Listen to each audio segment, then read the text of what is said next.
मिस्र में एक के बाद एक हादसे हो रहे हैं। कुछ ही रोज पहले यहाँ स्वेज नहर में एक मालवाहक जहाज हफ्ते भर फंसा रहा, जिससे खरबों डॉलर का नुकसान हुआ। इससे पहले एक ट्रेन हादसे में 30 से ज्यादा जानें चली गयीं। कुल मिलाकर कई हादसे एक कड़ी में हुए। इस बीच आशंका जताई जा रही है कि ये सब मिस्र की प्राचीन मम्मियों को छेड़ने के फैसले के कारण हो रहा है। Press the bell icon and never miss a video from newsnumber.com. दरअसल यहाँ की सरकार ने 22 शाही मम्मियों को एक संग्रहालय में स्थानांतरित करने का फैसला लिया है। इसी बात पर मम्मी के शाप की चर्चा हो रही है। यहाँ साल 2018 से चल रही खुदाई में लगातार प्राचीन ताबूत मिल रहे हैं। इनमें से कई ताबूतों को ऊपर से ही देखा गया तो कईयों को खोला भी गया है। इसके पीछे यही शाप का डर है। दरअसल इसकी वजह है मिस्र के राजा तुतेन खामेन का ताबूत, जिसे खोलने पर उन सब की जानें रहस्यमयी ढंग से चली गयीं, जिन्होंने ताबूत से छेड़खानी की थी। इसके बाद से शाही मम्मियों को छूने, खोलने या एक से दूसरी जगह ले जाने पर तुतेन खामेन के शाप की आशंका फैलने लगती है। ऐसे ही कर्स ऑफ द ममी या फिर फिरौन का शाप भी कहते हैं, जिस पर कई हॉलीवुड फिल्में भी बन चुकी हैं। बता दें कि फिरौन प्राचीन काल में यहाँ के राजाओं को कहा जाता था, जिनमें सबसे ज्यादा डर तुतेन खामेन को लेकर ही रहा। साल 1922 में अंग्रेज पुरातात्विक हावर्ड कार्टर और उनके सहयोगी लॉर्ड कार्नवन ने इजिप्ट के लग्जर शहर में राजा तुतेन खामेन का मकबरा खोज निकाला था।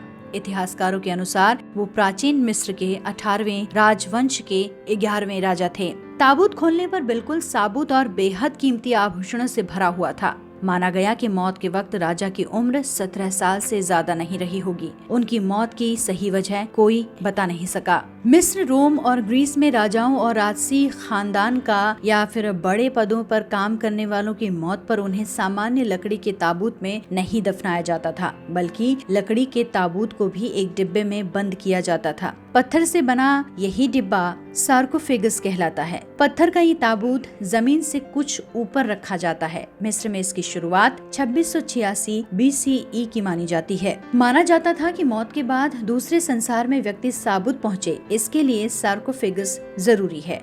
लकड़ी पर नक्काशी के साथ ताबूत के भीतर कीमती रत्न और गहने भी रखे जाते थे। साथ ही मृतक का नाम खुदवाया जाता था, ताकि मरने के बाद उसे कोई मुश्किल न हो। साथ ही साथ सार्कोफेगस लकड़ी के चौकोर ताबूत से अलग मृतक के शरीर के बनावट और कद के आधार पर बने होते थे। पुनर्जन्म पर यकीन करने वाली मिस्र की सभ्यता में मरने वाले के शरीर पर खास लेप किया जाता और फिर उसे दफनाया जाता, जिससे शरीर खराब न हो। इधर एक बड़े राजा के मकबरे की खोज के बाद जल्दी ही दोनों शोधकर्ता सुर्खियों में आ गए। एक तरफ इंटरव्यू चलते रहे तो दूसरी ओर मरे हुए राजा के शाप का असर शुरू होने लगा। लॉर्ड कार्नवन को शेविंग के दौरान एक मच्छर ने काट लिया, जिससे वो जख्मी हो गए और तेज बुखार में अनाप शनाप बड़बड़ाते हुए 2 ही दिनों में उनकी मौत हो गई। राजा के शरीर पर कथित तौर पर एक्सरे करने वाले रेडियोलॉजिस्ट की एकाएक बिना किसी वजह मौत हो गई। साथ ही एक शोधकर्ता आर्सेनिक पॉइजनिंग से मारा गया। इनमें से एक प्रिंस अली कैमल फहमी भी थे, जिन्हें उसी साल उनकी पत्नी ने गोली मार दी। विजिट करने वालों में से एक सूडान के गवर्नर जनरल सर ली स्टॉक को 1924 में उनके विरोधियों ने मार दिया। यहाँ तक कि ताबूत की खुदाई पर पैसे लगाने वाले तमाम लोग मरते चले गए। खुदाई के 1 दशक के भीतर ही 26 में से सिर्फ 6 लोग बाकी रहे। जल्द ही माना जाने लगा कि राजा तुतेन खामेन का ताबूत शापित है और उसे छूने या किसी भी तरह की छेड़खानी करने वाले की बदकिस्मती आ जाती है। इसी तरह से सारे शाही ताबूतों के बारे में माना जाने लगा।